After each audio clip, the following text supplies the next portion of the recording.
All right, here we are, a full 24 hours later, and we're gonna check in and see where we're at. I'm outside, don't wanna wake up the rest of the house. Scale's outside too. Hopefully it proves my point, or we might have to can this video. I'm kidding, we'll still post it. Bam. Well, there you have it. The daily numbers, and we got a thunderstorm. The daily numbers on the scale are bullshit. 101, class is in session. Let's go.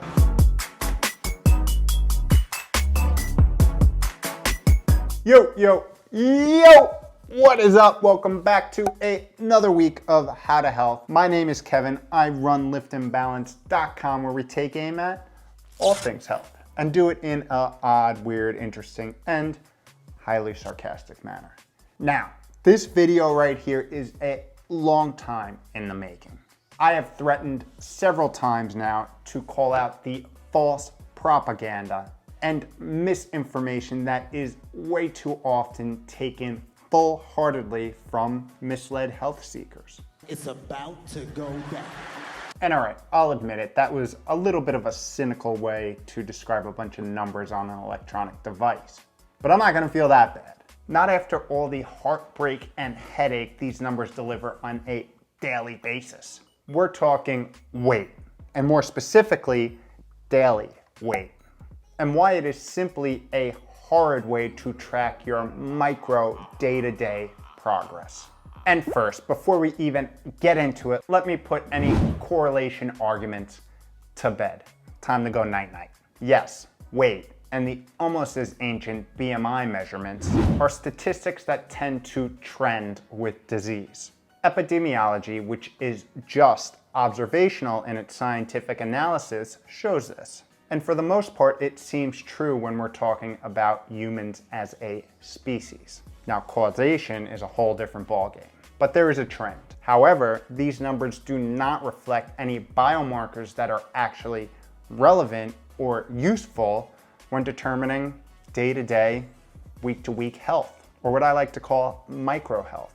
Things such as serum glucose and insulin, blood pressure, cholesterol, free fatty acids, markers of stress and inflammation, vitamin and mineral levels, and about a million more things.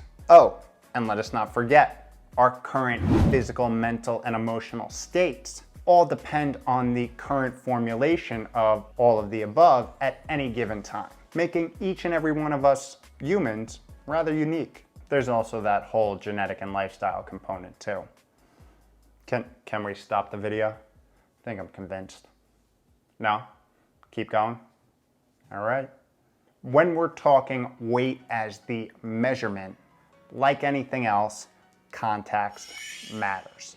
And the context in which most people use the scale typically isn't one to identify a long-term trend in weight. It's more often used for the sake of measuring daily stats, assigning them a unique value, a value that ultimately determines whether the weighee can engage in certain activities for that particular day, like eat.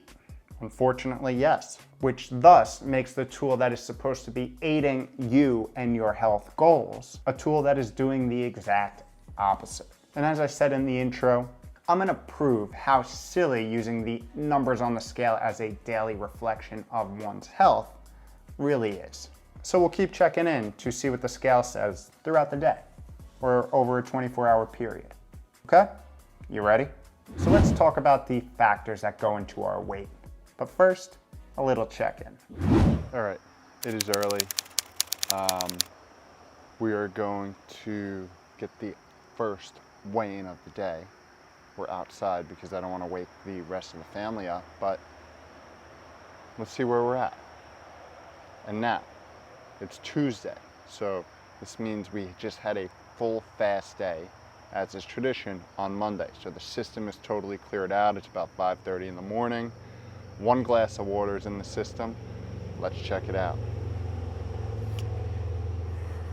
I don't typically have a scale outside, but sometimes.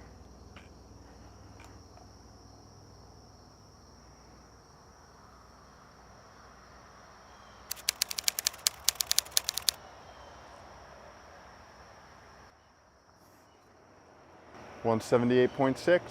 Let's see what happens the rest of the day. I'm excited. I don't know about you.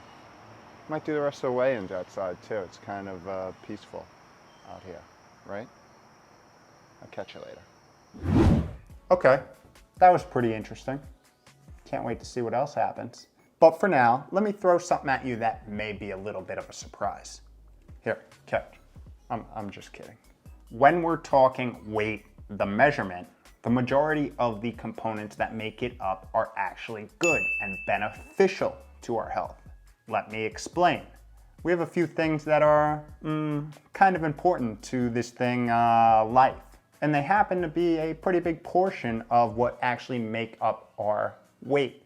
Things such as water, undigested food, our organs, our bone density, our muscle mass, our subcutaneous fat, or that fat on the outskirts of our bodies that we particularly don't really like, but comes with no major risk factor of disease. Now, the portion that is actually dangerous and harmful is something called visceral fat. This is our deep internal fat that builds up on or around our organs and comes with a very high risk of metabolic disease and undesirable health conditions. This fat builds up and hardens over time, almost cementing itself in one's abdomen as an ungracious guest, spewing inflammatory cytokines, promoting metabolic disease, and all the misery that comes with it. Now, all that being said, the silver lining here is that visceral fat is typically the first to dissipate when people implement health-promoting lifestyle interventions. Things such as nutritious foods, exercise regimens, sleep prioritization, and maybe something like a fasting protocol. The list can go on and on. And to add another twist into this, everyone's situation and genetic predisposition to aggregate both the good and bad components of weight varies. For example, ethnicity and genetics are two variables that can influence your risk big time, explaining why somebody who appears skinny can actually be very metabolically unhealthy. Ever hear of skinny fat? And someone who appears obese actually is at very little or no metabolic risk. This stuff is fun, right? The important thing to remember is that you, my friend, always have control of the most important variable, lifestyle. So now that you've got an understanding of what components make up our weight, let's continue the discussion with what makes it fluctuate throughout the day. But before we do that, let's check in and see how I'm doing. All right, we got weigh-in number 2. This is about 46 hours-ish of not eating. Weighed myself this morning, you saw it. Now we're gonna, right before we break the fast, system's completely clear, did a workout, hydrated a lot. Let's see where we're at. Come on.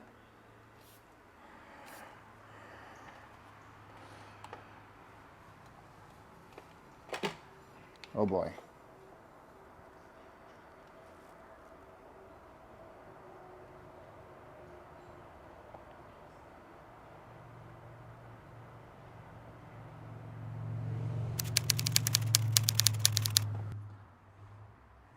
If you couldn't see that, 185. So we were 178 this morning-ish. And now we're at 185, 5 hours later. Didn't eat anything, just hydrated. This is gonna get interesting. Catch you next check-in. Things that cause your daily weight flux. All right, class, welcome to the numbers on the scale throughout the day is bullshit 101. Please take your seat. My name is Professor Xavier. I don't know, seemed like a cool name, but oddly familiar. I can't seem to put my finger on it. Anyway, let's start when you wake up. For many, the morning is that magical time of day where the weight fairies grant them the best numbers. I know it is for me. Not that I check every day. I'm just testing you. And this is largely due to your trusty companion, water, and its overnight disappearance. Now that's what I call high quality H2O. That is some high quality H2O, Bobby. Had to get them in here somehow. Water actually makes up about 60% of our body weight at any given time. And I'll take the guess and say there's a rather high chance that you have not trained yourself to hydrate while sleeping. So the main driver of these courteous numbers in the morning is typically the loss of water weight. And once you start hydrating, what do you know? Your numbers start going up. And if you didn't know, a single cup of water actually weighs about a half a pound, 240 grams. So if you drink 10-ish cups within the first hour of waking up, you can take a guess at what's gonna happen. You're gonna feel awesome. Oh, and the numbers on the scale are gonna go up. But that awesome part is awesome. Cool fact, the weight loss throughout the night usually comes from water dissipating or leaving your body through sweat or breathing. Double cool fact, the byproducts of breaking down fat stores and burning fat actually exit your body through breath as well. A lot of cool facts. What were we talking about again? Oh, okay. Next factor that is often overlooked, food. Everybody's favorite. So if you're lucky enough to have a colon cleanse as part of your morning routine, which I hope you are, that will get rid of some of the excess luggage you're carrying. But depending on your eating schedule, there is a high likelihood that you're gonna be doubling down when it comes to the net weight of the food you consume compared to the waste that you're gonna put out at the curb. I mean, flush. Don't put it out on the curb, please, for everyone's sake. This is largely due to the fact that you will be breaking down and hopefully absorbing the food that you eat. This will go to fuel the rest of the body or be stored as reserves. Can you guess where?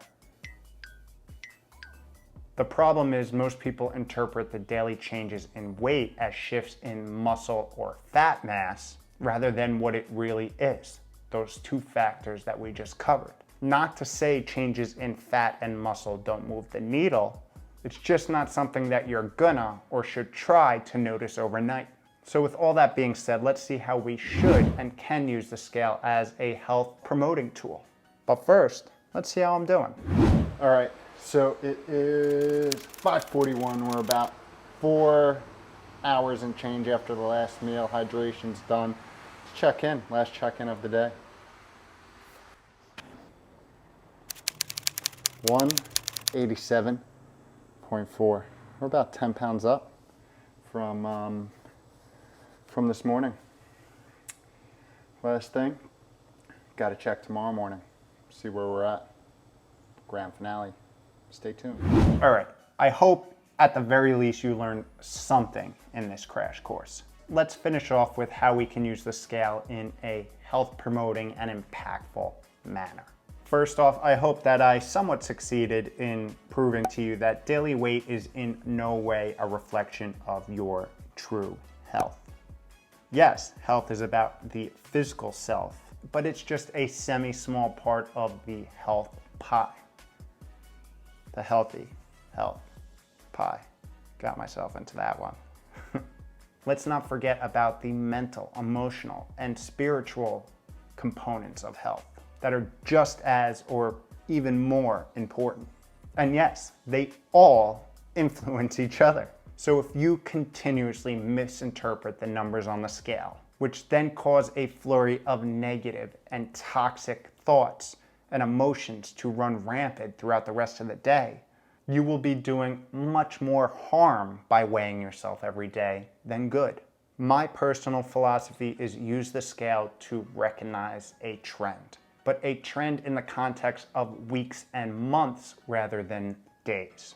Unless you fully understand the daily lies that the scale is going to tell you, I suggest you stick to a weekly, bi-weekly, or monthly weigh-in for your own health. And to continue to prove my point, let's take another live look at how many pounds I put on. All right, here we are a full 24 hours later, and we're going to check in and see where we're at. I'm outside, don't want to wake up the rest of the house. Scale's outside too. Hopefully it proves my point, or we might have to can this video. I'm kidding, we'll still post it. Bam.